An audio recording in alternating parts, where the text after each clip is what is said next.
Ano nga ba ang meron sa Vatican? Totoo nga ba na ito ay may sa demonyo? Yan po yung ating aalamin sa video na ito. Kapag naririnig natin yung lugar na Vatican, ang una agad na pumapasok sa ating mga isipan ay si Pope o kaya man ay Katoliko. Ito naman yun mga kapatid dahil sa lugar ng Vatican, dito natin matatagpuan yung headquarters ng Roman Catholic. At hindi lang yon, dito rin nananatili sa lugar na ito yung Pope. Bukod dyan, marami ring iba't ibang mga arts at mga magagandang gusali sa lugar na ito. Marami rin dito mga museum na talagang pinupuntahan ng mga tao para mas makita nila yung kasaysayan.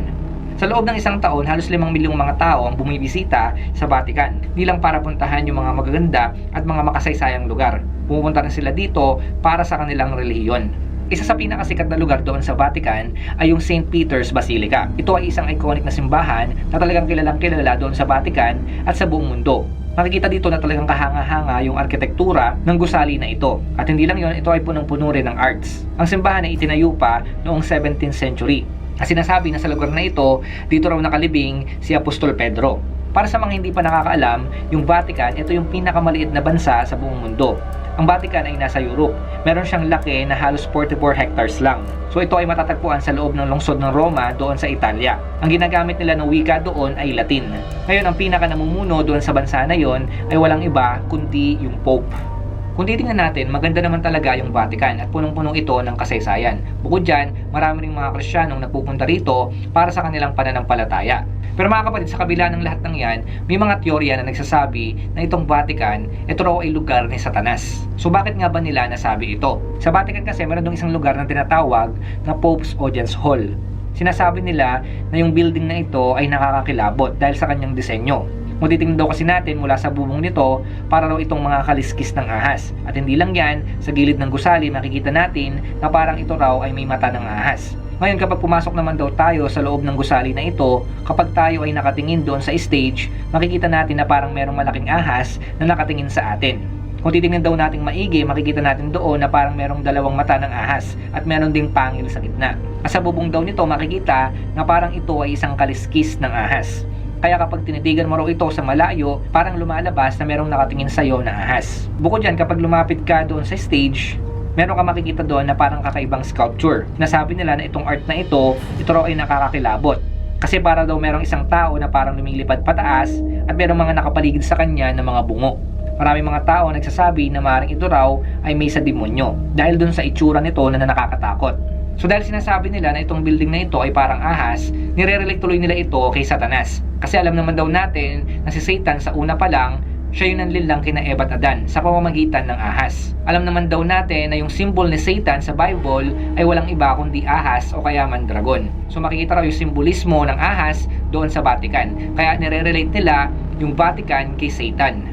Ngayon wala namang sinasabi yung Vatican patungkol dito sa sinasabi nga na building na parang ahas. So yung mga nagsasabi na itong lugar daw na ito ay may sa demonyo, mga kapatid, ito ay teorya lamang. So ibig sabihin mga kapatid, hindi po totoo yun. Nire-relate lang ng ilang mga tao yung mukhang ahas na building na ito doon kay Satanas. Pero mga kapatid, wala pong sinasabi yung Vatican patungkol dyan. Hindi lang po yan, meron din kasing kapansin-pansin na sculpture doon sa loob mismo ng building na yon, doon sa stage. Yung pa yung isang nagpapatunay daw na maaaring yung lugar na yon ay kay Satanas. Kasi nga, nakakatakot yung itsura ng sculpture na yon. Kapag daw tinignan mo maigi ito ay nakakakilabot.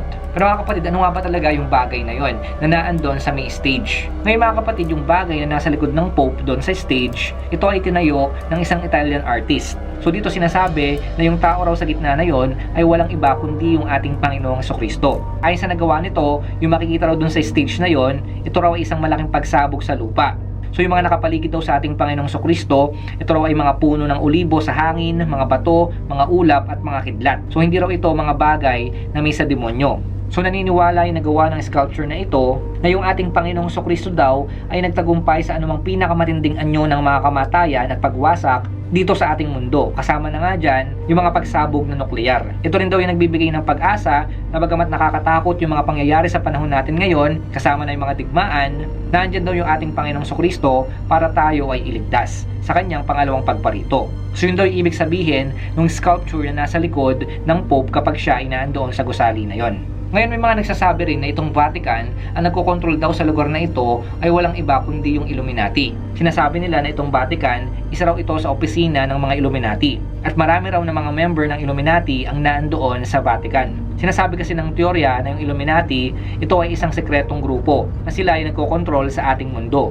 Usually yung mga member daw ng Illuminati ay yung mga mayayaman na tao, makapangyarihang mga tao, at yung mga sikat na tao sa ating mundo. Sinasabi na yung mga Illuminati, sila din yung nagkokontrol sa mga pangunahing bangko ng ating mundo. Gumagawa raw sila ng mga inflation, recessions, at depression. Minamanipulate nila yung merkado sa mundo. At sa pamamagitan niyan, kinokontrol nila yung ekonomiya ng mundo.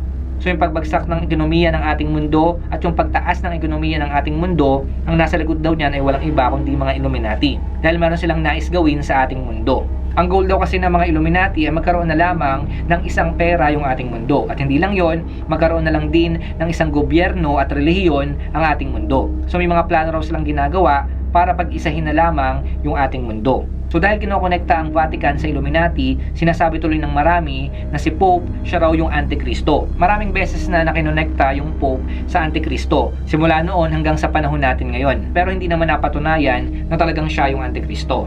Tandaan niyo po mga kapatid, sa history, totoo talaga yung Illuminati. Meron po talagang grupo na nabuo niya noon. Pero mga kapatid, yung Illuminati kasi sa panahon natin ngayon, yan po ay theory na lamang. So ibig sabihin, hindi pa napapatunayan kung talagang totoo.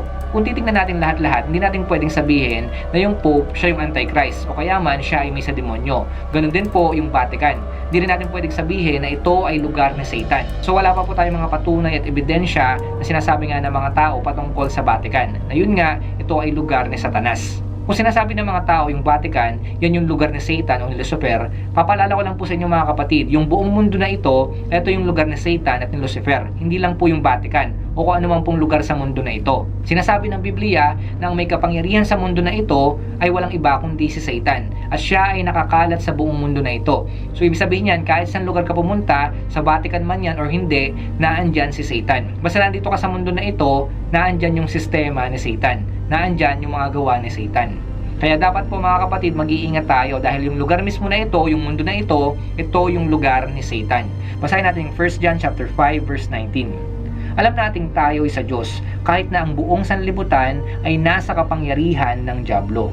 Malinaw na hindi lang Vatican yung lugar ni Satan. Actually, yung buong mundo. Malinaw ang sinasabi ng Biblia, nasa kapangyarihan ni Satan yung buong sanlibutan. So ibig sabihin niyan mga kapatid, si Satan ay wala pa sa impyerno. Si Satan ay nasa mundo. At siya ay naghahari-harian sa mundo na ito. At pagdating ng panahon, pagdating ng tribulation, sa pamamagitan ng Antikristo, siya yung magrurule at maghahari sa mundo na ito sa loob ng 7 taon. So ibig sabihin po niyan mga kapatid, talagang lalabas yung Antichrist pagdating ng panahon. Pero hindi pa natin alam kung sino siya at kung saang lugar siya lalabas. Pero mga kapatid, tandaan nyo po, yung pagrurule ni Satan sa mundo na ito ay hindi rin magtatagal. Darating ang panahon, yung maghahari sa mundo na ito ay walang iba kundi yung ating Panginoong Hesukristo.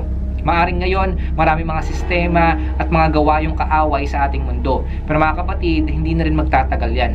Darating ang panahon, yung ating Panginoong Hesukristo na yung maghahari at magrurule sa buong mundo na ito. At hindi lang yon, darating ang panahon, wala nang magagawa si Satan para sa ating lahat. Dahil siya ay itatapon na doon sa dagat-dagatang apoy. At tayong lahat ay mamumuhay na kasama yung ating Panginoong Hesukristo doon sa bagong langit at bagong lupa. So yun lamang mga kapatid ang gusto ko ibahagi sa inyo. Sana may natutunan kayo sa ating tinalakay ngayon. Hanggang sa muli magkita-kita tayo. Salamat sa inyong panonood. Pagpalain kayo ng Diyos. Ingat kayo palagi.